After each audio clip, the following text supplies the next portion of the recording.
জাতীয় থেকে আন্তর্জাতিক প্রান্তিক জনপদ থেকে নগর চারপাশে ঠিক কী ঘটছে এই মুহূর্তে তা নিয়ে আয়োজন এখন চারদিক। আপনার সঙ্গে আছি মোর্শেদ মিয়াজি। দেশের শান্তি ও স্থিতিশীলতা নিশ্চিত করতে কাজ করছে অন্তর্বর্তী সরকার, আর সংস্কারকে দেয়া হচ্ছে সর্বোচ্চ অগ্রাধিকার।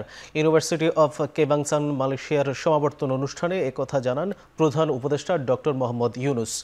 এ সময় গণতন্ত্রকে শক্তিশালী করে জনগণের কাছে ক্ষমতা ফিরিয়ে দিতে সরকার প্রস্তুত বলেও জানান তিনি।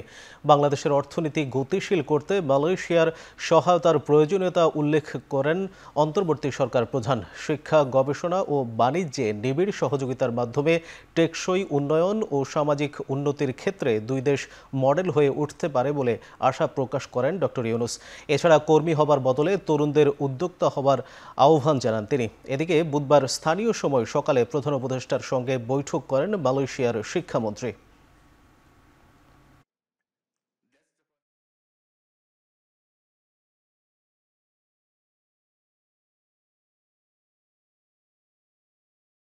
Our government is focused on ensuring peace and stability. We are committed to strengthening democracy and giving power back to the rightful owners, the people of the country. Reforms are our top priority. We have a clear goal, a detailed plan, and a strong determination to move forward, to build a stronger, resilient Bangladesh. We need big changes in our economy. This includes supporting entrepreneurs, turning everybody into entrepreneurs, investing more in education and technology, and working closely with our international and our regional partners, such as our dear friend Malaysia. ফেব্রুয়ারিতে নির্বাচন হতে না দেওয়ার হুমকিতে স্বৈরাচারের পদধ্বনি শোনা যাচ্ছে বলে মন্তব্য করেছেন বিএনপির স্থায়ী কমিটির সদস্য ডাক্তার AZM জাহিদ হোসেন। সকালে ড্যাবের নবনির্বাচিত কমিটির সদস্যদের সাথে নিয়ে প্রয়াত রাষ্ট্রপতি জিয়াউর রহমানের সমাধিতে শ্রদ্ধা নিবেদনের পর তিনি এই মন্তব্য করেন। ডাক্তার জাহিদ আরও বলেন, হুমকি দিয়ে নির্বাচন বানচাল করা যাবে না। গণতন্ত্র প্রতিষ্ঠার স্বার্থে স্বৈরাচার বিরোধী আন্দোলনের মতো ঐক্যবদ্ধ থাকার আহ্বান জানান তিনি। জনগণকে ভোটাধিকার প্রয়োগের সুযোগ দিয়ে গণতন্ত্রের পথে এগিয়ে যেতে হবে বলেও মন্তব্য করেন বিএনপির এই নেতা।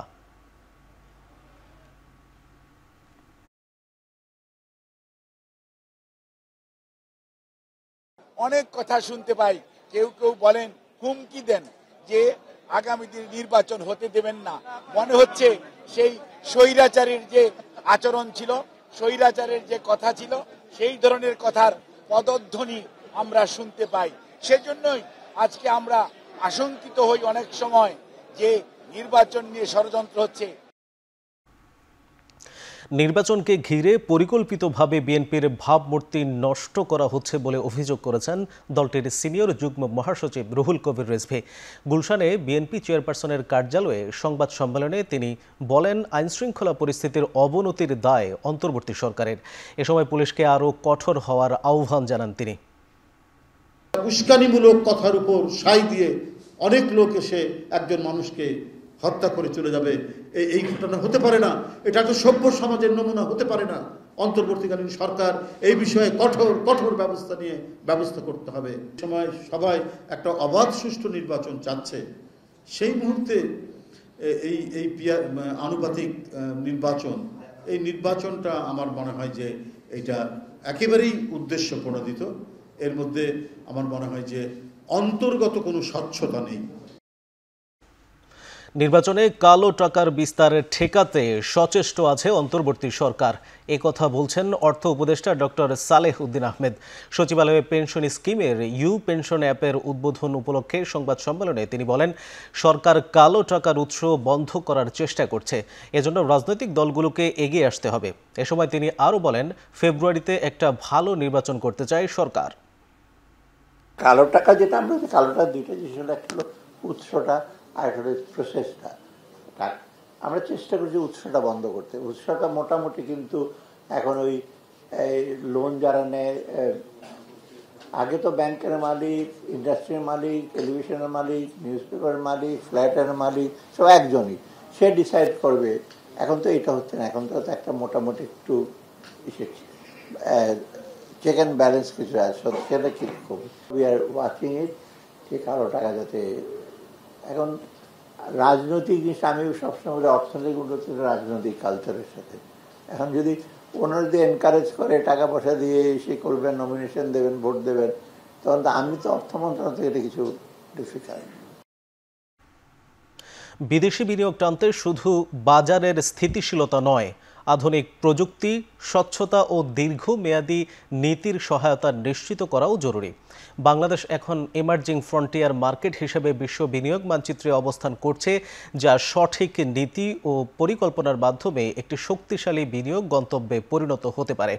বুধবার বনানীর Sheraton BRAC EPL stock brokerage লিমিটেডের আয়োজনে সামিটের কার্যক্রমে যোগ দিয়ে বক্তারা এসব কথা বলেন। এ সময় তারা দেশি বিদেশি বিনিয়োগকারী, নীতি নির্ধারক ও বাজার বিশেষজ্ঞরা বাংলাদেশের পুঁজি বাজারের বর্তমান অবস্থা, সম্ভাবনা ও ভবিষ্যৎ পরিকল্পনা নিয়ে আলোচনা করেন। প্রধান উপদেষ্টার বিশেষ সহকারী ডক্টর আনিসুজ্জামান চৌধুরী বলেন, বাংলাদেশের পুঁজিবাজার বিনিয়োগকারীদের জন্য একটি উদীয়মান ক্ষেত্র, যেখানে টেকসই প্রবৃদ্ধির সুযোগ রয়েছে। বিএনপির স্থায়ী কমিটির সদস্য আমির খসরু মাহমুদ চৌধুরী বলেন, শেয়ার বাজারে আরও ভালো ফলাফল অর্জনের জন্য পুঁজিবাজারের সঙ্গে সংশ্লিষ্ট সকল প্রতিষ্ঠান ও অংশীজনদের একসঙ্গে হাতে হাত রেখে কাজ করতে হবে। আমির খসরু বলেন, একই সাথে পুঁজিবাজারে গতি আনতে রাজনৈতিক স্থিতিশীলতাও প্রয়োজন। Visionary leaders from across industries who continue to demonstrate that corporate Bangladesh is not only maturing, it is ready for global partnership, as the leaders of the sector have amply emphasized. This summit is therefore more than just a platform for foreign capital. It is an open invitation for all investors from home and abroad. আগামীর বাংলাদেশে বিনিয়োগের মাধ্যমে আমরা ওই টাকা ছাপানোর থেকে, ঋণ নেওয়ার থেকে বাংলাদেশের অর্থনীতিকে বিনিয়োগের দিকে নিয়ে যাব আগামী দিনে। এবং বিনিয়োগ হচ্ছে একমাত্র আনসার। বিনিয়োগের বাইরে গিয়ে অন্য কোনো উপায়ে অর্থনীতিকে সাস্টেইনেবল, টেকসই করা যাবে না। আশুলিয়ায় 7 জনকে হত্যা মামলায় অভিযোগ গঠন করা হবে আগামী 21 আগস্ট। অন্যদিকে জুলাই আন্দোলনে চানখার পুলে 6 জনকে গুলি করে হত্যার মামলায় তৃতীয় দিনের সাক্ষ্য দিয়েছেন শহীদ ইয়াকুবের পরিবার। বুধবার বিচারপতি মোহাম্মদ গোলাম মুর্তুজা মজুমদারের নেতৃত্বাধীন 3 সদস্যের আন্তর্জাতিক অপরাধ ট্রাইব্যুনাল 1-এ তারা সাক্ষ্য দেন। এর আগে সাক্ষ্য দিয়েছেন শহীদ ইয়াকুবের মা রহিমা আক্তার। দুপুর 12:30টার দিকে তৃতীয় দিনের সাক্ষ্য গ্রহণ শুরু হয়। এর আগে গত 2 দিনে শহীদ আনাস ও শহীদ জুনাইদের বাবা এবং একজন কলেজ শিক্ষক সহ মোট 3 জন সাক্ষ্য দিয়েছেন। অন্যদিকে বিচারপতি নজরুল ইসলাম চৌধুরীর নেতৃত্বে ট্রাইব্যুনাল 2-এ আশুলিয়ায় 5 মরদেহের সঙ্গে জীবিত একজনকে পোড়ানো সহ 7 জনকে হত্যার মামলায় অভিযোগ গঠনে শুনানি শেষ হয়েছে। সকাল 11:30টার দিকে শুনানি শুরু হয়। এই 2 মামলায় গ্রেপ্তার থাকা 12 জন আসামিকে আজ সকালে ট্রাইব্যুনালে হাজির করা হয়। তারা সবাই পুলিশ সদস্য। যারা গুলি করছিলেন তারা হিন্দি ভাষায় কথা বলছিলেন একজন, এবং কি শব্দ সেটাও বলেছেন, এবং এটা ডিফেন্স পক্ষ চ্যালেঞ্জ করেছেন, কিন্তু উনি সরাসরি উত্তর দিয়েছেন, না আমি শুনেছি, ইধারাও শব্দ প্রয়োগ করেছেন, এবং এটা উনি বলেছেন যে না এটা হিন্দিভাষী নয়, এটা আমরাও বাঙালিরাও ব্যবহার করে হিন্দি সিনেমা। এগুলো অবশ্য রেকর্ড হয় নাই, হিন্দি সিনেমা যারা দেখে তারা বলে, এভাবে ওনারা এটা ডিনাই করতে চেয়েছেন। ট্রাইব্যুনালের মামলা পরিচালনা হওয়ার ক্ষেত্রে এক্সপেডিশাসলি ট্রাইব্যুনাল মামলা পরিচালনা করবেন, এবং কোনো ধরনের ডিলে অথবা বিলম্ব করার স্টেপ যদি কেউ নেওয়ার চেষ্টা করে থাকে, ট্রাইব্যুনাল তা প্রতিরোধ করবেন এবং আইন অনুযায়ী দ্রুত বিচার শেষ করবেন, নিষ্পত্তি করবেন। এটাই হলো ন্যায় বিচারের সব জায়গায় কথা।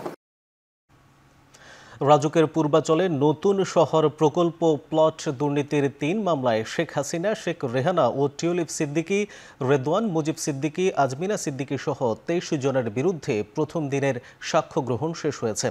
টিউলিপ সিদ্দিকী ব্রিটিশ এমপি হওয়ায় শেখ হাসিনাকে প্রভাবিত করে তার পরিবারকে রাজুকের প্লট পাওয়ার সুযোগ করে দিয়েছে বলে সাক্ষ্য দেন দুদক কর্মকর্তারা।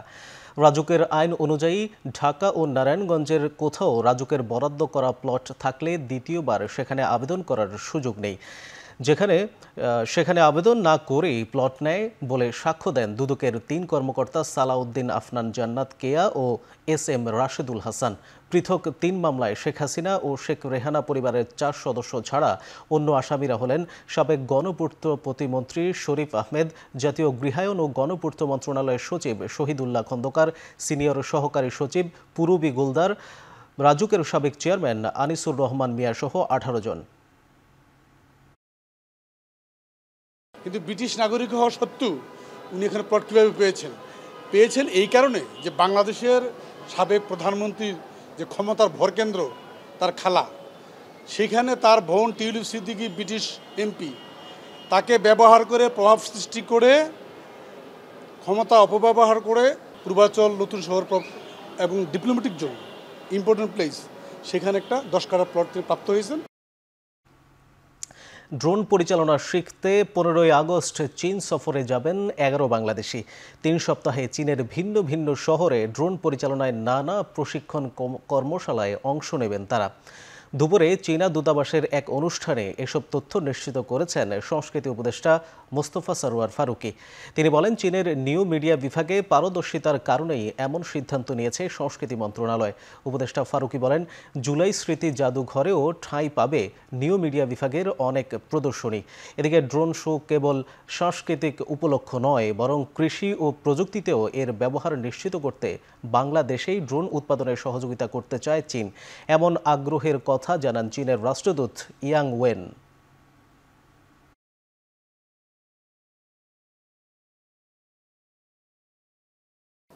এই প্রযুক্তিটা আমাদের গল্প বলার একটা মাধ্যম হয়ে উঠেছে।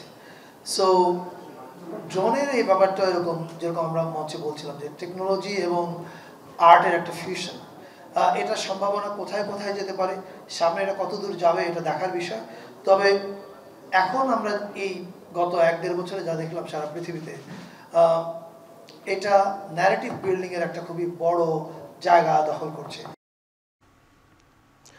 চাকরি জাতীয়করণের দাবি বাস্তবায়নে 14 সেপ্টেম্বর পর্যন্ত সময় বেঁধে দিয়েছেন এমপিওভুক্ত শিক্ষকরা। অন্যথায় হুঁশিয়ারি দিয়েছেন ডিসেম্বর থেকে কঠোর আন্দোলনের। আন্দোলনরত শিক্ষকদের 10 সদস্যের প্রতিনিধি দল বিকেলে বৈঠক করে সচিবালয়ে। দাবি বাস্তবায়নের আশ্বাসে আপাতত কর্মসূচি স্থগিত করেছেন বিক্ষুব্ধরা। এমপিওভুক্ত শিক্ষা জাতীয়করণের দাবিতে জাতীয় প্রেস ক্লাবের সামনে সকাল থেকে আন্দোলনে নামেন সারা দেশ থেকে আসা শিক্ষক শিক্ষিকা। দাবি আদায় না হওয়া পর্যন্ত এলাকা না ছাড়ার ঘোষণা দিয়েছেন তারা। এরই মধ্যে শিক্ষকদের 10 সদস্য বিশিষ্ট প্রতিনিধিদের সাথে সংশ্লিষ্ট মন্ত্রণালয়ের কর্মকর্তাদের বৈঠকের পর আন্দোলন কর্মসূচি স্থগিত করা হয়। এর আগে সকালে সচিবালয়ের মোড় থেকে কদম ফোয়ারা পর্যন্ত শিক্ষকরা অবস্থান নেয়ায় প্রেস ক্লাবের সামনের সড়ক বন্ধ হয়ে ব্যাপক যানজটের সৃষ্টি হয়।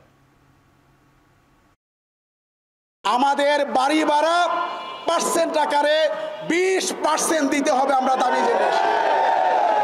ওনারা আমাদেরকে বলেছেন, আপনাদের এই যৌক্তিক দাবির সাথে আমরা একমত, আপনারা আপনাদের প্রত্যাশা অনুযায়ী এটার জন্য কত টাকা হিসাব লাগবে দ্রুত সময়ের মধ্যে আমাদেরকে এটা আপনারা দেন, আমার মিনিস্ট্রি কাজ করবে। এরপরে আমরা এটা সামারি তৈরি করে আমরা অর্থ মন্ত্রণালয়ের সাথে আমরা কথা বলবো। কিন্তু আমরা আপনাদের এই দাবিটার ব্যাপারে একমত যে এটা পার্সেন্ট আকারে হোক। প্রাথমিকভাবে বলতে পারেন শিক্ষা মন্ত্রণালয়ের পার্সেন্ট আকারে বাড়ি ভাড়া দেওয়ার প্রাথমিকভাবে বিষয়টা তারা মেনে নিয়েছে, আলহামদুলিল্লাহ। ময়মনসিংহের তারাকান্দায় টর্চার সেলে নির্যাতন চালানো ছাত্রদল নেতা হিজবুল আলম জিএসকে স্থানীয়ভাবে দল থেকে বহিষ্কার করা হয়েছে। তার একদিনের রিমান্ড মঞ্জুর করেছেন আদালত। ময়মনসিংহ চিফ জুডিশিয়াল ম্যাজিস্ট্রেট আদালতের বিচারক এই আদেশ দিয়েছেন। এর আগে গতকাল মঙ্গলবার মামলার তদন্ত কর্মকর্তা অভিযুক্ত হিজবুল ও তার 2 সহযোগীর 3 দিন করে রিমান্ড আবেদন করেন। রিমান্ড শুনানি শেষে বিচারক হিজবুল আলমকে একদিনের রিমান্ড দেয়। বাকি 2 জনের রিমান্ড না মঞ্জুর করে কারাগারে পাঠানো হয়। এর আগে গত সোমবার রাতে ছাত্রদল নেতা হিজবুল আলম ও তার 2 সহযোগীকে গ্রেপ্তার করে পুলিশ। তাদের বিরুদ্ধে টর্চার সেলে নির্যাতন চালানোর অভিযোগ ছিল। নির্যাতনের ভিডিও সামাজিক যোগাযোগ মাধ্যমে ছড়িয়ে পড়লে শুরু হয় সমালোচনা।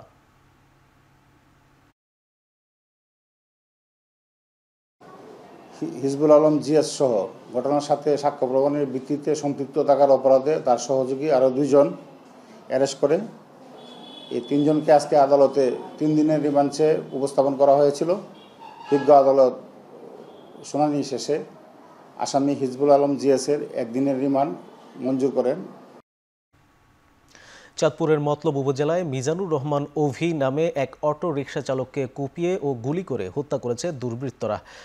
বুধবার ভোরে উপজেলার এখলাসপুর ইউনিয়নের হাসিমপুর এলাকায় এই ঘটনা ঘটে। পুলিশ জানায়, ভোরে স্থানীয়দের কাছ থেকে মরদেহ পড়ে থাকার খবর পেয়ে ঘটনাস্থলে যায় তারা। পরে মরদেহ ময়নাতদন্তের জন্য মর্গে প্রেরণ করা হয়। তবে নিহত মিজানুর রহমানের বিরুদ্ধে মাদকের মামলা রয়েছে। মাদক ও আধিপত্য বিস্তারকে কেন্দ্র করে হত্যার ঘটনা বলে প্রাথমিকভাবে ধারণা পুলিশের। এই ঘটনায় থানায় মামলা প্রক্রিয়াধীন রয়েছে।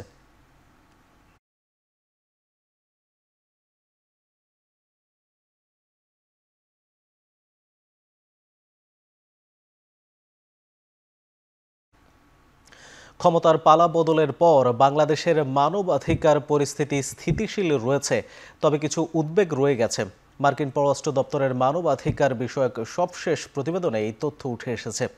প্রতিবেদনে উল্লেখ করা হয়, বিগত সরকারের আমলে বিচার বহির্ভূত হত্যাকাণ্ড, গুম, খুন, হয়রানি, সাংবাদিক নির্যাতন, সহিংসতা, শ্রম অধিকার, শিশুশ্রম সহ মানবাধিকার সমস্যাগুলোর বিশ্বাসযোগ্য প্রমাণ থাকার খবর মিলেছে। তবে মানবাধিকার লঙ্ঘনের ব্যাপক অভিযোগ থাকলেও আওয়ামী লীগ সরকার হাতে গোনা কয়েকটি ঘটনায় শুধু প্রশাসনিক শাস্তি দেয়া ছাড়া বাকি ঘটনায় দোষীদের চিহ্নিত করা ও শাস্তি দেওয়ার ক্ষেত্রে কোনো পদক্ষেপ নেয়নি। বরং এসব অভিযোগে ব্যাপকভাবে দায়মুক্তি দেওয়ার খবর পাওয়া যায়। পরে অন্তর্বর্তী সরকার ক্ষমতায় এসে মানবাধিকার লঙ্ঘনের দায়ে অভিযুক্তদের গ্রেপ্তার করা শুরু করে। জাতিসংঘের সহায়তা নেওয়ার পর বাংলাদেশের প্রচলিত সাধারণ বিচার ব্যবস্থা ও আন্তর্জাতিক অপরাধ ট্রাইব্যুনালের মাধ্যমে এসব ঘটনার বিচার হচ্ছে। জুলাই আগস্টের আন্দোলনে আইন শৃঙ্খলা বাহিনীর অভিযান ও তৎপরতায় উল্লেখযোগ্য হারে সন্দেহজনক মৃত্যুর ঘটনা ঘটেছে বলে জানানো হয় এই প্রতিবেদনে। এছাড়া বাংলাদেশের বিভিন্ন মানবাধিকার সংস্থা ও সংবাদ মাধ্যমের প্রতিবেদনে ছাত্রলীগের বিরুদ্ধে গুরুতর মানবাধিকার লঙ্ঘনের নানা ঘটনা উঠে আসে।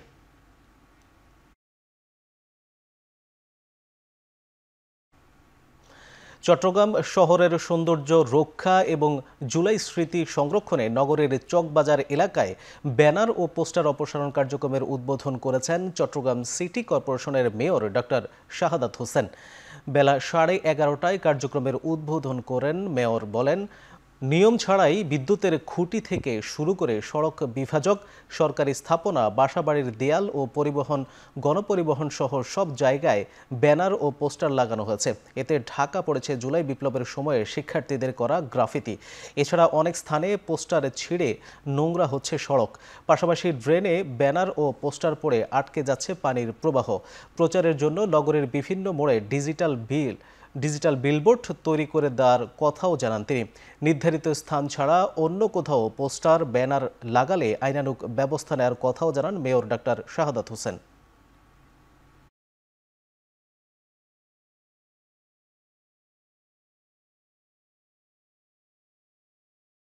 নগরের সেবা দেওয়ার জন্য আমি মনে করি শহরকে সুন্দর রাখা একটা জরুরি। অ্যাডভার্টাইজমেন্ট দিতে চাই, সেটা নিয়ম অনুযায়ী সিটি কর্পোরেশনের সেই নিয়ম অনুযায়ী সেটা হবে এবং এটা আমরা আশা করছি। কিন্তু এইভাবে অপরিচ্ছন্নভাবে কোনো কাজ আমরা হতে দিব না। আমরা শহরটাকে সবাই মিলে সুন্দর রাখতে চাই। এই শহর আমাদের সবার, সবাইকে মিলে এই শহরটাকে ক্লিন, গ্রিন, সেফ এবং হেলদি করতে হবে। কক্সবাজার অঞ্চলের অধীনে আটক হওয়া ১,৩২১ কোটি ৯০ লাখ টাকার মাদক ধ্বংস করেছে বিজিবি। বুধবার দুপুর 12:30টার দিকে কক্সবাজারের ৩৪ বিজিবি ব্যাটালিয়নের প্রশিক্ষণ মাঠে জব্দকৃত বিপুল পরিমাণ মাদক ধ্বংস করা হয়। এর মধ্যে ২,৩৩,০০,০০০ পিস ইয়াবা, ১৪০ কেজি ক্রিস্টাল মেথ, বিদেশি মদ, বিয়ার, কোকেন ও আফিম ধ্বংস করা হয়। বিজিবির পক্ষ থেকে জানানো হয়, চলতি বছরের প্রথম 7 মাসে 2,216 কোটি টাকার মাদক উদ্ধার করা হয়। এর মধ্যে 895 কোটি টাকার মাদক থানায় হস্তান্তর করা হয়। আর বাকি ১,৩২১ কোটি টাকার মাদক আজ ধ্বংস করা হয়েছে। অনুষ্ঠানে উপস্থিত ছিলেন রিজিয়ন কমান্ডার ব্রিগেডিয়ার জেনারেল আকসার খান সহ ঊর্ধ্বতন কর্মকর্তারা। সীমান্ত দিয়ে মাদকের অনুপ্রবেশ বন্ধে কঠোর অবস্থানের কথা জানান বিজিবি কর্মকর্তারা।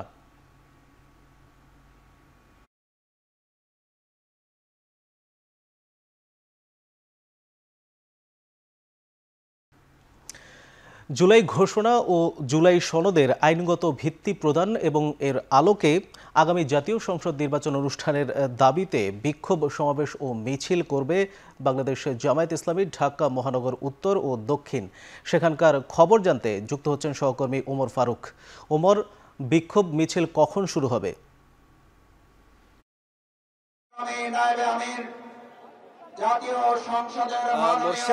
বিক্ষোভ সমাবেশ সেটি মূলত 5টা থেকে শুরু হওয়ার কথা, তবে কিছুক্ষণ আগে নামাজের আসরের আজান হয়েছে, ফলে নামাজের বিরতি ছিল। নামাজের বিরতি দিয়ে আবার এখন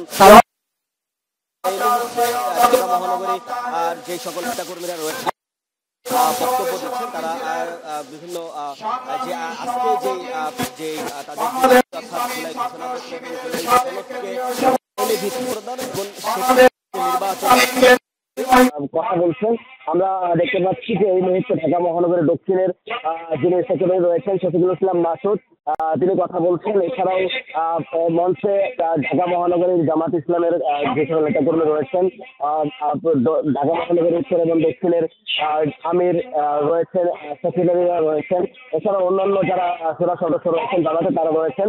আমরা দেখেছি আসলে 5টার আগ থেকেই ঢাকার যেহেতু আজকে ঢাকা মহানগর উত্তর এবং দক্ষিণ দুইটি মহানগরী নেতাকর্মীরাই এখানে উপস্থিত রয়েছে। আমরা দেখেছি যে আসলে এই দুই মহানগরের বিভিন্ন থানা থেকে, ওয়ার্ড থেকে নেতাকর্মীরা তারা আসছেন এবং তাদের হাতে আমরা নানান ধরনের ব্যানার ফেস্টুন আমরা দেখেছি এবং তারা যেটি বলছেন যে আসলে এই আসন্ন ত্রয়োদশ যে নির্বাচন, সেই নির্বাচনে আগেই মূলত যে জুলাই সনদ, সেই জুলাই সনদের আইনি ভিত্তি প্রদান এবং যে জুলাই ঘোষণাপত্র সেটির আইনি ভিত্তি প্রদানের তারা যে জোর দাবি জানাচ্ছেন, সেই দাবি সংবলিত বিভিন্ন আমরা দেখতে পাচ্ছি যে প্লাকার্ড হাতে নেতাকর্মীরা আজকে এই সমাবেশে তারা অংশ নিচ্ছেন এবং এছাড়াও আমরা দেখতে পাচ্ছি যে আসলে জামাতের যে নির্বাচনী প্রতীক দাঁড়িপাল্লা সেটিও নিয়ে তারা এই সমাবেশ স্থলে আসছেন এবং কিছুক্ষণ পরে আমরা যেমনটি জেনেছি কিছুক্ষণ পরে এই আজকের যে বিক্ষোভ মিছিল সেটি শুরু হবে এবং সেটি মূলত শাহবাগে গিয়ে শেষ হবে বলে আমাদেরকে জানানো হয়েছে। বলে রাখছি যে আসলে এই মুহূর্তে আসলে বিভিন্ন যে থানা রয়েছে মহানগরীর জামাত ইসলামের, সেখান থেকে নেতাকর্মীরা আসছেন এবং তারা এই সমাবেশ হচ্ছেন এবং পরবর্তীতে তাদের যে আজকের যে দাবি অর্থাৎ জুলাই ঘোষণাপত্র, জুলাই সনদ এবং আগামী নির্বাচনে যে জুলাই সনদের ভিত্তিতেই যে নির্বাচনের আয়োজনের যে দাবি, সেই দাবিকে কেন্দ্র করে কিন্তু তাদের মিছিলটা কিছুক্ষণ পরেই শুরু হবে বলে আমাদেরকে জানানো হয়েছে এবং আমরা এই মুহূর্তে রয়েছি এই সমাবেশ স্থলে এবং বাকি যে বিস্তারিত সেটি আমরা কিছুক্ষণ পরে জানাতে পারবো। বুঝছেন, জুলাই ঘোষণাপত্র এবং সনদের আইনগত ভিত্তি দিতে জামায়াতে ইসলামী বিক্ষোভ সমাবেশ করছে, সেখান থেকে সবশেষ জানাচ্ছিলেন সহকর্মী ওমর। বরিশালে স্বাস্থ্যসেবা আন্দোলনকারীদের অনশন ভাঙাতে না পেরে ফিরে গেলেন স্বাস্থ্য অধিদপ্তরের মহাপরিচালক। এ সময় ব্লকেট কর্মসূচি চালিয়ে যাওয়ার ঘোষণা দিয়েছেন আন্দোলনকারীরা।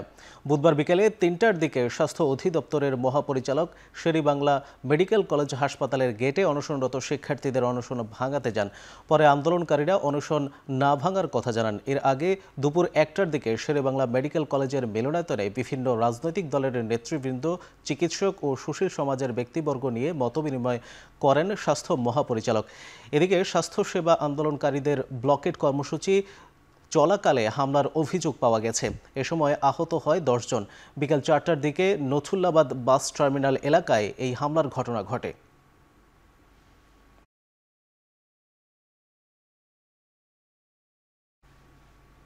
সিরাজগঞ্জের উল্লাপাড়ায় রেলপথ অবরোধের 6 ঘণ্টা পর স্বাভাবিক হয় ঢাকার সঙ্গে উত্তর ও পশ্চিমাঞ্চলের রেল যোগাযোগ। স্থায়ী ক্যাম্পাসের দাবিতে সকালে উল্লাপাড়া স্টেশনের পাশে রেলপথ অবরোধ করে বিক্ষোভ শুরু করে রবীন্দ্র বিশ্ববিদ্যালয়ের শিক্ষার্থীরা। ট্রেন চলাচল বন্ধ থাকায় দুর্ভোগে পড়ে যাত্রীরা। শিক্ষার্থীরা জানান, দীর্ঘ 9 বছর অতিবাহিত হলেও স্থায়ী ক্যাম্পাস পায়নি রবীন্দ্র বিশ্ববিদ্যালয়। ভাড়া করা ভবনে চলছে একাডেমিক ও প্রশাসনিক কার্যক্রম। আবাসিক হল, খেলার মাঠের পাশাপাশি বিশ্ববিদ্যালয়ের কোনো সুবিধা না পাওয়ার অভিযোগ শিক্ষার্থীদের। তাদের দাবি, শিক্ষা মন্ত্রণালয় থেকে 519 কোটি টাকার প্রকল্প অনুমোদন দেওয়া হলেও একনেকে ডিপিপি অনুমোদন দেওয়া হচ্ছে না। দ্রুত সমস্যা সমাধানের দাবি জানান তারা। পরে আগামীকাল যমুনা সেতু অবরোধের ঘোষণা দিয়ে 6 ঘন্টা পর অবরোধ তুলে নেয় শিক্ষার্থীরা। দুপুর 3টায় স্বাভাবিক হয় ঢাকার সাথে উত্তর পশ্চিমাঞ্চলের রেল যোগাযোগ। এর আগে আমরা রোড ব্লক করেছি, ঢাকা মহাসড়ক ব্লক করেছি, তাও তাদের চোখ খুলেনি। আজকে আমরা রেলপথ ব্লক করেছি। আমাদের একটাই দাবি, আমাদের স্থায়ী ক্যাম্পাসের ডিটিপি অনুমোদন দিতে হবে। আজকে না মানা হয় এবং সামনে একদিকে যদি আমাদের দাবি উপস্থাপন করা না হয়, তাহলে আমরা সারা উত্তরবঙ্গের সাথে অনির্দিষ্টকালের জন্য সারা বাংলাদেশের যোগাযোগ বন্ধ করে দেব। উজানের ঢল ও টানা বৃষ্টিতে পদ্মা ও তিস্তার পানি বৃদ্ধি অব্যাহত রয়েছে। এতে প্লাবিত হয়েছে নদী তীরবর্তী নিম্নাঞ্চল। সকাল থেকে বিপদসীমা ছুঁই ছুঁই তিস্তার পানি। বৃষ্টিতে পানিবন্দী হয়ে পড়েছে লালমনিরহাট জেলার হাতীবান্ধা উপজেলার অন্তত 16টি গ্রামের 5,000 পরিবার। পানি উন্নয়ন বোর্ড বলছে, উজানের ঢল মোকাবেলায় তিস্তা ব্যারেজের 44টি গেট খুলে দেওয়া হয়েছে। এদিকে চাঁপাইনবাবগঞ্জে পানিবন্দী সদর উপজেলার 5 ইউনিয়নের 11,000 পরিবার। তলিয়ে গেছে প্রায় 500 হেক্টর ফসলি জমি। এছাড়া বন্যার পানি ঢুকে পড়েছে 6টি সরকারি প্রাথমিক বিদ্যালয়ে। এতে ব্যাহত হচ্ছে পাঠদান। এছাড়া ফরিদপুরে পদ্মার পানি বৃদ্ধিতে প্লাবিত হয়েছে 4 উপজেলার অন্তত 10,000 পরিবার। বাড়ছে নদী ভাঙনের তীব্রতা। রাজশাহীতেও পদ্মার পানি বাড়ায় শহরের টি বাঁধে বন্ধ করা হচ্ছে চলাচল। সরিয়ে নেওয়া হচ্ছে দোকানপাট।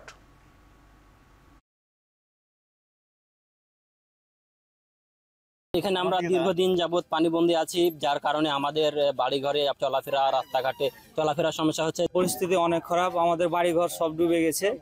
আমরা এখন কোথায় থাকবো কিছুই বুঝতে পারছি না, আমার পানি বাড়তেই আছে। রাস্তাঘাটে আমাদের চলাচল ব্যাহত করছে, আমাদের স্কুল কলেজে ছাত্রছাত্রীরা যেতে আমাদের অসুবিধা হচ্ছে। পানি যেভাবে বৃদ্ধি পাচ্ছে তাতে দেখা যাইতেছে আমাদের গরু খাবার, মানুষের চলাচল, রাস্তাঘাট তলিয়ে যাচ্ছে। ঘরবাড়ি ভেঙে নিতেছে, ক্ষেত খোলা জায়গা জমি সব তলায় যাইতেছে। পঞ্চগড়ে 23 জনকে পুশিং করেছে বিএসএফ। বুধবার ভোরে সদর উপজেলার ঘাগড়া সীমান্ত দিয়ে তাদের পুশিং করা হয়। বিজিবি জানায়, আটককৃতদের মধ্যে 13 জন নারী, 9 জন পুরুষ ও 1 জন শিশু রয়েছে, যাদের সবাই সাতক্ষীরা, যশোর, নড়াইল ও লালমনিরহাট জেলার বাসিন্দা। আটককৃতরা ভারতের বিভিন্ন এলাকায় কাজ করতেন। তাদের সদর থানা পুলিশের কাছে হস্তান্তরের প্রক্রিয়া চলছে।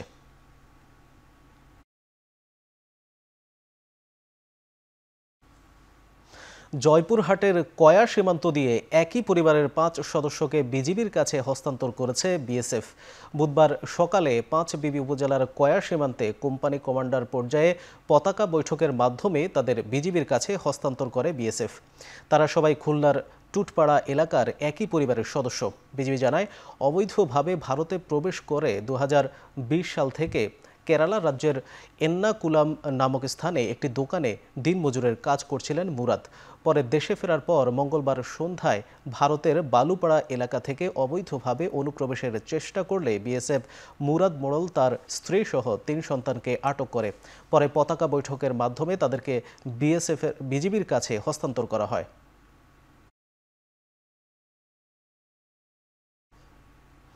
মৌলভীবাজারের শ্রীমঙ্গলে চায়ের 14তম চা নিলামে 5টি ব্রোকার্স হাউজের 1,44,712 কেজি চা উঠলেও ক্রেতা না থাকায় বিক্রি হয়নি কোনো ব্রোকার্সের চা। বুধবার সকাল 10টায় শ্রীমঙ্গলের খান টাওয়ারের চায়ের 14তম নিলাম শুরু হয়। নিলামে বৈরী আবহাওয়ার কারণে বায়ার উপস্থিতি ছিল একেবারেই কম। আজকে 5টি ব্রোকার্স হাউজের মধ্যে কোনোটিরই কোনো চা বিক্রি হয়নি। এর আগে চায়ের 13তম নিলামে 5টি ব্রোকার্স হাউজের 1,52,524 কেজি চা উঠলেও বিক্রি হয়েছিল 4টি ব্রোকার্স হাউজের 36,287 কেজি চা, প্রতি কেজি যার গড় মূল্য ছিল 237.48 টাকা।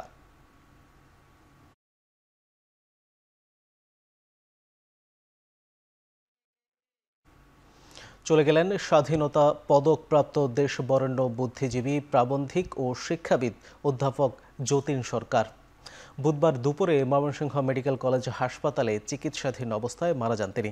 স্বজনরা জানান, অধ্যাপক যতীন সরকার দীর্ঘদিন বার্ধক্যজনিত সমস্যা ও পলিআর্থ্রাইটিস রোগে ভুগছিলেন।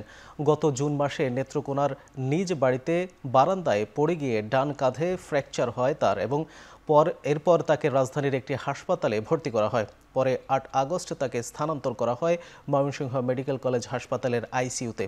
কিডনি, নিউমোনিয়া সহ নানাবিধ জটিলতাও ভুগছিলেন তিনি।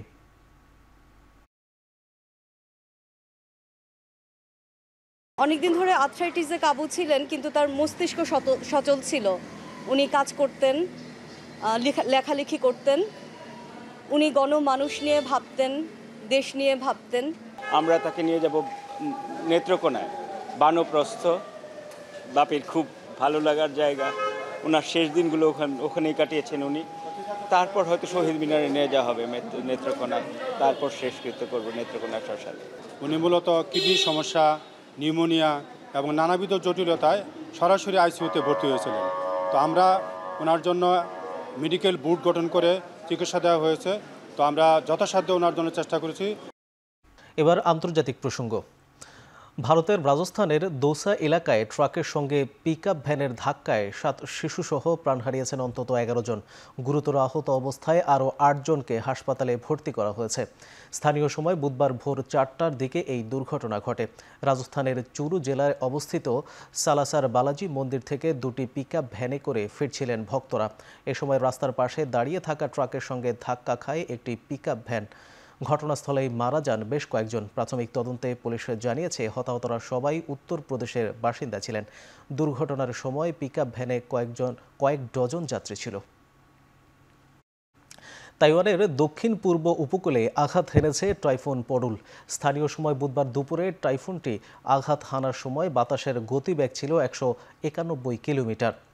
ইতোমধ্যে তাইওয়ানের দক্ষিণাঞ্চল থেকে 5,500 বাসিন্দাকে নিরাপদ স্থানে সরিয়ে নেওয়া হয়েছে। বাতিল করা হয়েছে 2.5 শতাধিক ফ্লাইট। 9টি শহর ও কাউন্টিতে বন্ধ রয়েছে শিক্ষা প্রতিষ্ঠান। আগামী কয়েকদিনে দক্ষিণের পাহাড়ি এলাকায় 600 মিলিমিটার পর্যন্ত বৃষ্টিপাত হতে পারে। আবহাওয়া দপ্তরের পূর্বাভাস বলছে চলতি সপ্তাহে টাইফুনটি চীনের ফুজিয়ান প্রদেশে আঘাত হানতে পারে। তীব্র তাপপ্রবাহে দক্ষিণ ইউরোপে আগ্রাসী হয়ে উঠেছে দাবানল।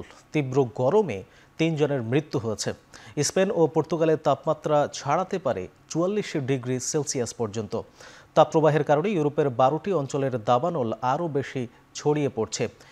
ইতালি, ফ্রান্স, স্পেন, পর্তুগালে তাপমাত্রা 40 ডিগ্রি সেলসিয়াস ছাড়িয়ে যাওয়ার স্বাস্থ্য সতর্কতা রেড হিট অ্যালার্ট জারি করা হয়েছে। স্পেনের আবহাওয়া অফিস জানিয়েছে সেভিলি এবং কন্ডোভা অঞ্চলের তাপমাত্রা 44 ডিগ্রি সেলসিয়াস ছাড়িয়ে যেতে পারে। একই পরিস্থিতি হতে পারে পর্তুগালের দক্ষিণ অঞ্চলেও। দাবানলের আগুন নেভাতে দমকল কর্মীরা নিরলসভাবে কাজ করে যাচ্ছে বলে জানিয়েছেন স্পেনের প্রধানমন্ত্রী পেদ্রো সানচেজ। ঝুঁকিপূর্ণ এলাকা থেকে হাজার হাজার বাসিন্দাকে নিরাপদে সরিয়ে নেওয়া হচ্ছে। যুক্তরাষ্ট্রের জাতীয় ঋণ ছাড়িয়েছে ইতিহাস সর্বোচ্চ $37 ট্রিলিয়ন। অর্থ দপ্তরের সবশেষ প্রতিবেদনে উঠে এসেছে এই তথ্য। এর আগে 2024 সালে জাতীয় ঋণের রেকর্ড 34, 35 ও $36 ট্রিলিয়ন রেকর্ড ভেঙেছিল। জয়েন্ট ইকোনমিক কমিটির পূর্বাভাস বলছে 173 দিনের মাথায় জাতীয় ঋণে যুক্ত হতে পারে আরও $1 ট্রিলিয়ন।